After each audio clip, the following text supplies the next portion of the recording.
We have with us esteemed guest of honor, Professor Om Prakash Ji, an emeritus professor from the Department of Chemistry at Kurukshetra University, Kurukshetra.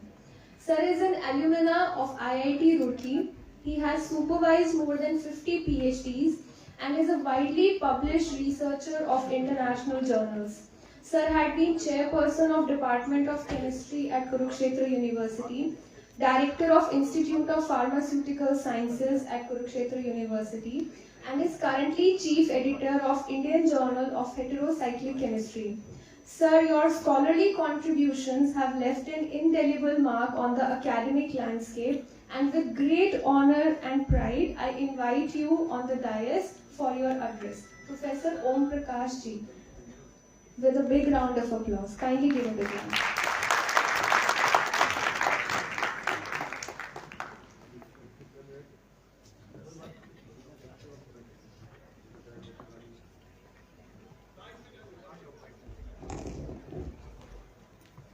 मंचासीन आज के chief guest professor Gakhar साहब, vice chancellor साहब university के professor Ranpal जी और registrar madam doctor professor बशीन जो सबसे हमारे में सीनियर हैं, आज के की नोट स्पीकर हैं, और साथ में अपने केमिस्ट्री डिपार्टमेंट के चेयरमैन साहब और केमिस्ट्री डिपार्टमेंट के वधवा जी, दीपक वधवा जी, वर्मा जी, बाकी सभी टीचिंग फैकल्टी के मेंबर जो यहाँ उपस्थित है, आदरणीय मेंबर और नॉन टीचिंग स्टाफ से बाकी अपने प्यारे छात्र जो आज के कार्यक्रम के मुख्य हिस्सा हैं, तो सभी को मेरा नमस्कार, अभिनंदन। मैं वास्तव में अपने आप में गौरवान्वित महसूस कर रहा हूँ कि आज मुझे आपने इतने अच्छे कार्यक्रम के अंदर, जहाँ यंग जनरेशन, बच्चे और सारे हैं, और मेरे जैसे यानी बूढ़ा कहूँगा कि 70+2 75 होने वाला हूँ, यानी 2 जनरेशन का गैप भी हो सकता है एक जनरेशन का गैप हो, तो एक आउटडेटेड आदमी को आपने यहाँ इतना अवसर दिया, तो मुझे गौरव महसूस है, खुशी महसूस हो रही है कि मैं इस कार्यक्रम का हिस्सा बन रहा हूँ। लेकिन हाँ ठीक है, मैं कंट्रीब्यूट तो नहीं कर पाऊंगा, लेकिन हिस्सा जरूर हूँ, और मुझे आपने ये सम्मान दिया, मैं सभी का हृदय से आभार व्यक्त करता हूँ, खास करके वाइस चांसलर साहब और दीपक वधवा जी, चेयरमैन केमिस्ट्री, सभी। तो वास्तव में मैंने जैसे कहा कि मैं आउटडेटेड हूँ, क्या कहना चाहिए कि 2 जनरेशन का गैप हो गया आप अगर बच्चों से कंपेयर करोगे। मेरी जो दोती है वो दोता +2 में पढ़ रहा है, और दोती जो है वो लॉ फर्स्ट ईयर में है, तो आप एज गैप समझ, तो स्कूल के बच्चे भी यहाँ पर हैं, तो कॉलेज के बच्चे भी यहाँ पर हैं, तो एक तरह से 2 जनरेशन हो गई। और यानी मुझे कहता नहीं कि जैसे हम इस एज में ऐसा ही होता है, कोई एनर्जी नहीं रही हमारे अंदर, सोचने की शक्ति नहीं रही, लेकिन आपको देख के मन प्रसन्न हो जाता है और एनर्जी मिलती है ना। तो ये और वो भी अवसर किसका है? विज्ञान के छात्र, विज्ञान के स्टूडेंट, विज्ञान के रिसर्चर, विज्ञान के टीचर बाकी भी हैं, उनके बीच में हूं मैं, तो अपना पुराना समय याद आ जाता है, कैसे कैसे काम करते थे, हम भी +2 में थे कभी, हैं?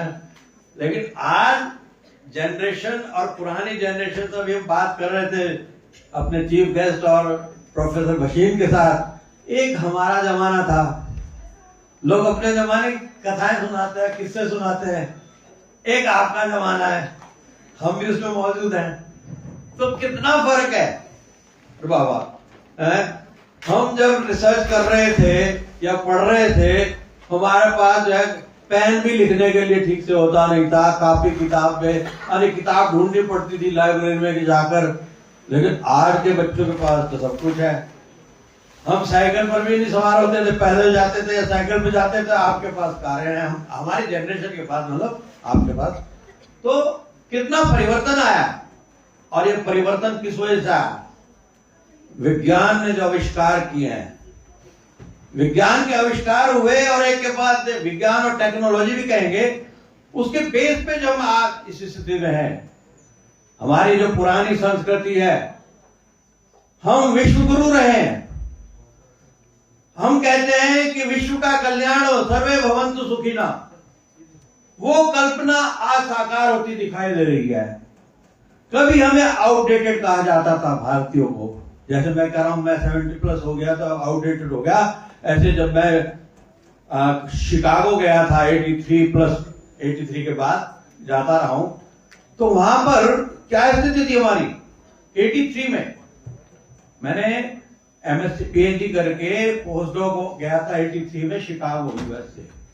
तो वहां पर जो सड़क पर हम गुजर रहे होते थे, पैदल जा रहे होते थे, तो मान ले कोई लेडी, खासकर वृद्ध लोग, वो गुजरते थे ना, वो हमारी तरफ देख के मतलब नाक मुंह जैसे वो करते थे और कहते बोल भी देते थे ये ब्लडी इंडियन, ऐसा बोलते थे। अब आप कल्पना करो कि हम किस युग के हैं। और आज क्या है? आज हमारे प्रधानमंत्री का, अमेरिका का प्रधानमंत्री, यूके का प्रधानमंत्री उसको गले लगाता है। और आज हमारा प्रधानमंत्री आई थिंक कि विश्व के प्रधानमंत्रियों में सबसे ऊपर उसका नाम है। क्यों? ये क्या है? ये परिवर्तन आपने लाया है, हमने लाया है। ये परिवर्तन विज्ञान ने लाया है। हमारी सोच धार्मिक है, आध्यात्मिक है और वैज्ञानिक है। तो इस आधार पर हम आगे बढ़ रहे हैं और आज हमारे विश्व गुरु होने का सपना साकार हो रहा है। हम विश्व के कल्याण की कल्पना करते हैं, सर्वे भवन्तु, वो अब हम करेंगे, कर रहे हैं। अपने देश का उद्धार हो रहा है। हम कहां बढ़ रहे हैं? सड़कें भी हम जैसे आते हैं, हम जाते थे तो गड्ढों में सड़क होती थी, हमें सड़क ढूंढनी पड़ती थी। आज हाईवे से आए हैं कुरुक्षेत्र से, 1.25 घंटे के अंदर मैं अब घर से यहां पहुंच गया हूं। क्या युग है? अमेरिका में हम जब सड़कें देखते थे तो पता लगता था ऐसी सड़कें होती है, और अब कहते हैं हमारी सड़कें वहां से बढ़िया। कोई फर्क ही नहीं दिखाई देता। मोबाइल हर बच्चे के पास है, परिवार के अंदर सबके पास मोबाइल अलग अलग, और इस मोबाइल के अंदर दुनिया है। जब मैं 83 में गया था तो मैंने कंप्यूटर पहली बार हाथ लगाया था, यानी डर लगता था कंप्यूटर को हाथ लगाते हुए। आज बच्चा जो है ये फोन यूज करता है, छोटा सा बच्चा। आप तो बड़े हो, मेरे यानी घर में मेरे साथ रहता है, यानी मेरा भतीजा, उसका बच्चा है छोटा सा 8-10 साल का, वो सारे ऑपरेशन जानता है इस कंप्यूटर के, मोबाइल के। मुझे नहीं आते। तो आपके अंदर बहुत क्षमता है, आपके पास अवसर है और उस अवसर का आप उपयोग कर रहे हैं। अगर हम अपनी संस्कृति की बात करें तो मुझे एक हमारे जानकार मित्र थे, आदरणीय थे, वो कभी कभी कहते थे 3H, यानी H हेड, हार्ट, हैंड,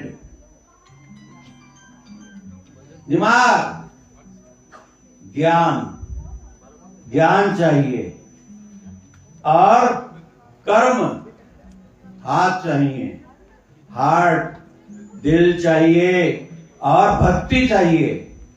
ज्ञान, कर्म और भक्ति का आधार हमारी गीता, उसके आधार पर हम आगे बढ़े हैं। और उसमें सब विज्ञान भी है, टेक्नोलॉजी भी है, एवरीथिंग इज देयर। तो वी आर लकी कि हमारे पास अध्यात्म भी है, धर्म भी है, विज्ञान भी है। हम बहुआयामी आविष्कार कर सकते हैं, बहुत बहुआयामी प्रतिभा के धनी हैं। तो आपको देखकर मेरे अंदर, आपने देखा होगा मैं जब शुरू किया था बोलना, आवाज नहीं निकल रही थी, हैं? अब मेरी आवाज में दम आ गया है। बात कर रहा हूं आपसे, शेयर कर रहा हूं, मजा आ रहा है, खुश हो रहा हूं। हालांकि मैं कर नहीं पा रहा हूं, करना चाहता हूं, लेकिन आप में के अंदर देख रहा हूं कि आप बहुत कुछ करेंगे। आप साइंस के छात्र हैं, आप यहां पर अपने अपने प्रोजेक्ट भी लाए होंगे। तो मैं अपने एक्सपीरियंस के बेस पे ये कह सकता हूं कि सिलेबस तो बहुत अच्छे बन गए, टेक्नोलॉजी भी डेवलप हो गई, लेकिन एक चीज मिसिंग जो मुझे लगती है, अभी भी मैं जाता हूं कॉलेजों में या यूनिवर्सिटीज के अंदर या लैब के अंदर, प्रैक्टिकल वो मिसिंग है या उसकी तरफ ज्यादा ध्यान नहीं जा रहा है। मैं जहां कहीं भी जाता हूं इस बात को अनुभव करता हूं और इस बात को कहता हूं कि साइंस प्रैक्टिकल के बिना नहीं चल सकती। बिना एक्सपेरिमेंट के हम साइंस आगे नहीं बढ़ा सकते। अगर आविष्कार करना है, अगर आगे प्रोजेक्ट लाना है, तो पहले हमें करना पड़ेगा। सिद्धांत है, सिद्धांत को प्रूव करना पड़ेगा। तो प्रैक्टिकल का जो सिलेबस है वो भली प्रकार करें, सही से करें। मेरे छात्र मैंने 50 से ज्यादा पीएचडी स्टूडेंट निकाले हैं। एमएससी क्लास जब लेता था तो बेंच पर जाकर काम करता था उनके साथ। ये नहीं कि जाकर बैठ गया कुर्सी पर और हाँ बुला लिया सबको। नो, नाइट्रोजन का टेस्ट नहीं आ रही सर, मैं आता हूं आपके साथ, कराता हूं। कैसे नहीं आएगा, करके दिखाता हूं उनको। तो ये जो आपके अंदर स्पिरिट है, ये तड़प है काम करने की, सिखाने की, ये हर टीचर के अंदर चाहिए। और साइंस के टीचर के अंदर विशेषकर कहता हूं, क्योंकि बिना प्रैक्टिकल के, बिना एक्सपेरिमेंट के हम आगे नहीं बढ़ सकते। बताया गया जैसे कि मैं एक जर्नल का चीफ एडिटर हूं। वो जर्नल ज्यादा बड़ा अच्छा जर्नल नहीं है, लेकिन मुझे उसमें अनुभव होता है कि कितना लैकिंग है प्रैक्टिकल मामला। लिखता कुछ है, करता कुछ है, यानी करना कुछ, लिखना कुछ, ये नहीं पता कैसे मैं जो काम किया वो लिखूं। लिखने का अनुभव भी चाहिए। तो बहुत सारी बातें आपसे मेरी शेयर करने की इच्छा है, लेकिन मैं अंत में, क्योंकि बाकी मुख्य अतिथि भी हैं, बाकी मुख्य स्पीकर भी हैं, तो उनको अपना समय उनका चाहिए। तो बस इतना जरूर है, आपके बीच में आके मुझे बहुत प्रसन्नता मिली। और सभी से अनुरोध है, छात्र छात्राओं से भी और टीचर से भी, अध्यापकों से, प्राध्यापकों से भी, कि प्रैक्टिकल पर आप एम्फेसिस दीजिए। जो सिलेबस है उसको ठीक से कराइए और करें। आप खुद करके दिखाइए। इतने अनुरोध के साथ मैं आपको सबको नमस्कार करता हूँ। बहुत बहुत बधाइयां इस अवसर की। बहुत बहुत धन्यवाद।